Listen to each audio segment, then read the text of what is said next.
السلام علیکم ګرانو کتونکو، زه یم واجد خان او تاسو ګورئ پرایم ډیجیټل کهانی. ګرانو کتونکو چې څنګه تاسو له پته ده په پېښور کې هر قسمه هرې طبقې ته مشکلات دي. په دغسې یوه طبقه ده، هغې کسټم کلیرنس ایجنټان چې کوم دي هغې ته هم ډېر لوی مشکلات دي.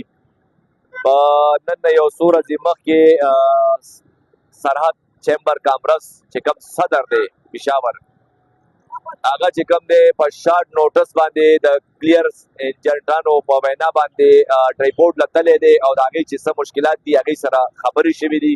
په هغې کې یو میټینګ شوی دی.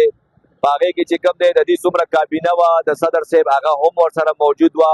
کلیرنس ایجنټان چې څومره دي په هغې کې نظام شاه دی، ورسره چې کوم دی نور د هغې څومره ساتیان دي، دې ټول چې کوم دی د صدر چیمبر آف کانفرنس شکریا ادا کړې ده او صدر صاحب ولا دا یقین دهاني کړی ده چې ستا به چې څومره مشکلات دي ستاسو، دا به زه کسټم کنډکټر صاحب سره ډسکس کوم او ستاسو دا چې څومره مشکلات دي زموږ کوشش دا دی چې دا ستاسو مشکلات پې موږ حل کړو.